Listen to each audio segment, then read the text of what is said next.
Caregiver is basically someone who's providing care, assistance, affirmation, guidance to a loved one.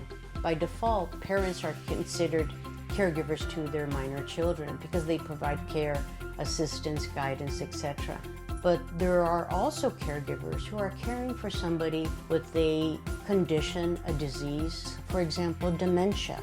My name is Cecilia Nájera Hernandez. Been married for 58 years and I'm a caregiver for my husband Albert, who was recently diagnosed in 2019 with the early stages of Alzheimer's. I also caregive for my mother, who's 103, on an as-needed basis. I have felt with my husband, I was always caregiving in terms of the marriage, the relationship. He was very dependent on me, but much more so now. And as it progresses, for me, it becomes more intense. So I feel that I've been caregiving for quite a few years. Most family caregivers are caring for their loved one and have no issues. But we do know that caregiving for some people may be stressful. We know that there are a lot of caregivers out there that are struggling. They may encounter situations that are unknown to them, situations that they feel that maybe they're not prepared for. And in those situations, caregivers may need some assistance, whether it's financial help or help with understanding how to navigate maybe some of the interpersonal issues that may arise in providing care or assistance. Even though I suspected it, the harsh reality of them confirming it, when he was officially diagnosed, I had a reaction of anger and of sadness. Anger because I thought, how could it happen to him? Sadness because I knew what the journey was going to be about. I had seen my aunt and my cousin and my best friend go through the end stages of Alzheimer's. I didn't want to see him go through that. My own personal experience regarding my caregiving has been somewhat stressful since I am now responsible for his medical health and well-being and the added responsibilities of handling all personal and financial matters. Sometimes caregivers find themselves in a situation where they don't know what to do. There's no manual or guidebook to help caregivers understand their caregiving role and responsibilities and activities. Sometimes caregivers feel stressed out, feel burdened, don't know where to turn, don't get sufficient help from other family members or friends, and so they might find themselves in a stressful situation.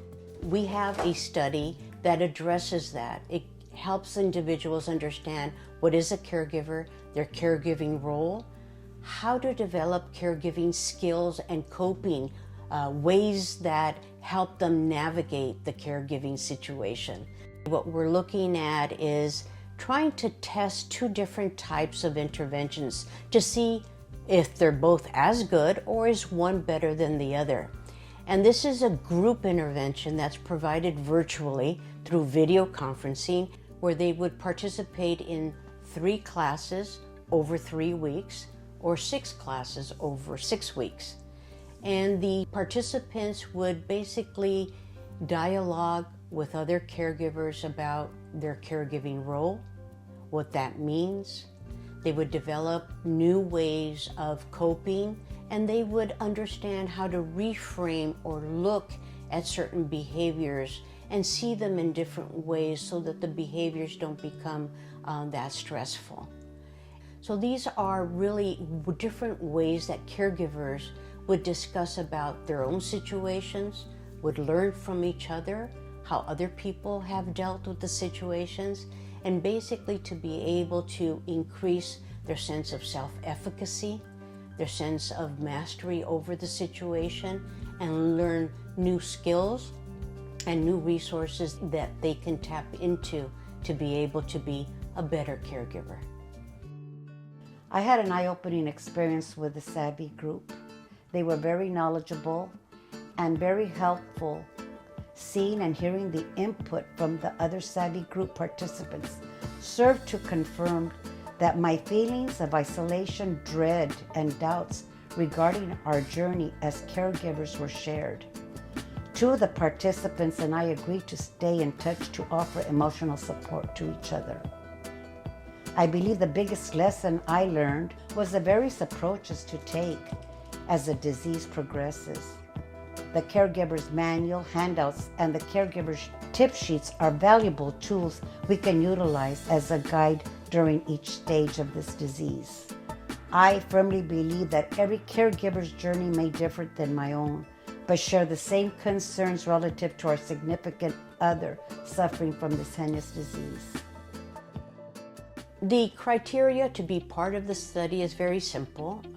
We're looking for people who are 18 years of age or older, people who can speak English, and that can participate virtually in a video conference group setting. We also have a modest compensation for the interview procedures. I highly recommend that caregivers participate in these Savvy group classes, since I feel it will serve to enhance their knowledge of this disease. We need for you to participate in studies like this so that we can go out and have the support and the services that we need for the caregivers out there that are struggling. We need your help in doing this.